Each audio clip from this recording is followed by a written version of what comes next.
Entonces, me parece que la avanzada de la ultraderecha en términos de racismo colonial está total y orgánicamente ligado a este avance extractivista. Y en Argentina eso se suma a la cuestión de que la deuda externa es la explicación y el fundamento de por qué el país necesita divisas, necesita dólares, que esos dólares solamente pueden venir por el negocio extractivista.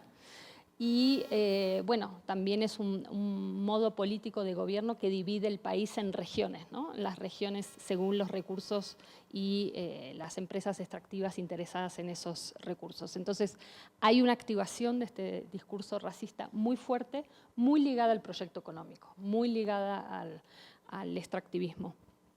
Y me parece que esa es una cuestión a pensar. Y en el caso de Milei, muy brutal cuando, por ejemplo, pone como imágenes predilectas a Elon Musk recorriendo Palestina para ver dónde va a instalar el 5G, ¿no? Como esas imágenes de que para que en una nueva fase extractiva y de conquista requieren una eliminación colonial de la población. Y en el caso de la política antigénero, bueno, fue su lema de campaña, ¿no? Y fue también política concreta desde que asumió. O sea, eliminó todas las políticas públicas vinculadas a protección ante las violencias de género, cerró el Ministerio de Mujeres y Diversidades, se la pasa hablando de las militantes por el aborto como las asesinas del pañuelo verde. Y tiene una especie de obsesión también a nivel del lenguaje y de las imágenes pedófilas, directamente pedófilas, ¿no? De retuitar comentarios pedófilos, imágenes pedófilos. Digamos que la gobernanza en México, el Estado, ha incorporado el indigenismo al discurso, ¿no? Político, folclorizándolo por un lado, asociándolo también a la circulación de capitales como un capital y un valor que tiene México, ¿no? Para el turismo, etcétera. Y también con políticas muy específicas de gestión de la diferencia, ¿no? Como las políticas multiculturales de los años 90 en México, que también se reprodujeron en otros estados latinoamericanos, que en realidad era una manera de poner en el centro la política de las identidades y repartir beneficios para esos cuerpos que esencializaran esa identidad indígena, afromexicana, etcétera, ¿no?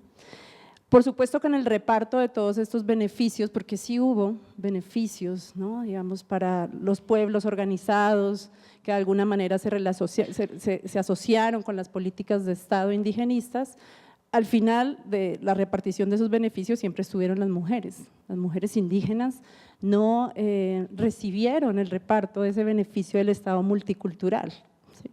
Fueron los hombres y también entonces se fortalecieron los liderazgos indígenas masculinos y hasta hace muy poco las comunidades indígenas tenían esos liderazgos protagónicos de los hombres, sin decir eso que no hubiese una politicidad y una organización de las mujeres en las comunidades.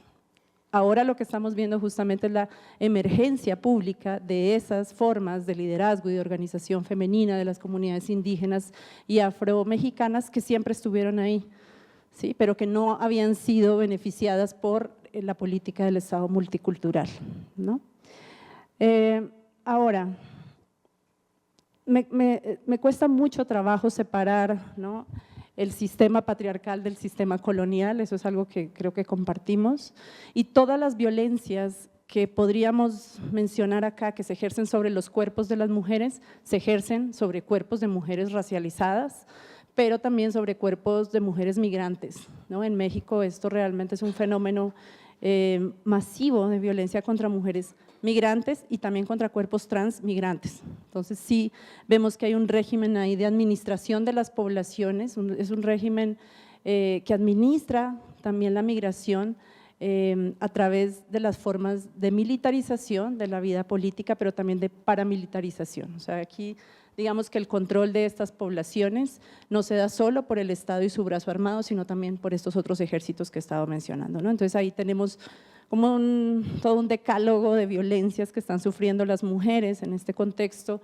que es el encarcelamiento masivo, ¿no? Las cárceles en México han aumentado considerablemente la población femenil en los últimos 10 años, más de un 60% de aumento, y son cuerpos femeninos también racializados, muchos de ellos que pasaron por un proceso legal sin siquiera tener un traductor, una traductora, ¿no? de su idioma. También son cárceles que están llenas de mujeres migrantes. Las mujeres en general son judicializadas por crímenes menores que están muy encadenados con las economías, con la sobrevivencia, y por supuesto que el encarcelamiento de las mujeres genera también más precarización de los hogares porque son sostenes, ¿no? económicos de estos hogares. Hemos visto también cómo ha crecido el feminicidio en zonas militarizadas y el feminicidio cometido con arma de fuego. Entonces sí hay una relación también ahí entre militarización de la vida pública y muerte violenta de mujeres. Desapariciones forzadas, 35% de las desapariciones forzadas en el país son de mujeres, y a diferencia del caso de los hombres, son en su mayoría jóvenes. O sea, el promedio está más cercano a entre los 11 y los 15 años de edad, mientras que los hombres es de los 19 a los 30 años. Entonces también hay digamos, un ataque a los cuerpos femeninos más jóvenes. ¿Sí? Lo vemos también con el tráfico de niñas, con la trata de niñas y de mujeres muy jóvenes, migrantes, también muchas de ellas, y hemos visto casos de esclavitud doméstica y esclavitud sexual de mujeres migrantes en su tránsito por México. Entonces, esto es patriarcado racial y control de las poblaciones en tránsito y de las poblaciones en sus territorios. A lo mejor aquí hay, digamos que dos debates presentes entre los feminismos y las agendas feministas mexicanas que a mí me parecen importantes, aunque no hay un ataque frontal, ¿no? de parte del Estado de izquierda, y al contrario se han avanzado en algunas apuestas de ley y demás. Yo sí siento que ha habido como una cooptación del discurso feminista, sobre todo en términos de atender los problemas de la violencia doméstica, ¿no? Y ahí también obviamente que hay una mano de los gobiernos panistas que pasaron por México, es decir, de los gobiernos de derecha.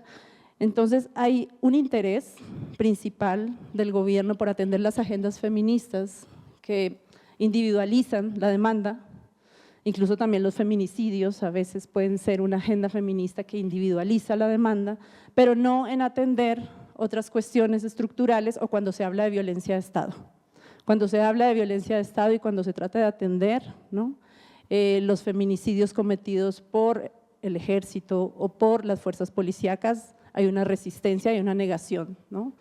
Entonces hay como una separación de las violencias por parte del Estado, cuando por supuesto que el análisis desde acá es no podemos separar las violencias estatales de las violencias criminales, de las violencias económicas y demás.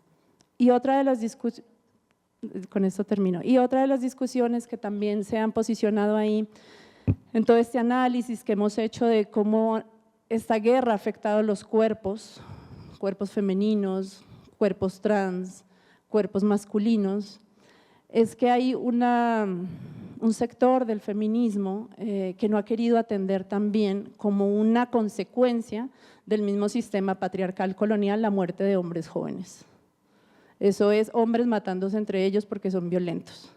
Entonces, me parece que también falta dentro de la agenda feminista una incorporación, un análisis de las muertes de los hombres jóvenes, entendiéndola como consecuencia del sistema patriarcal y no de otra cosa, ¿sí?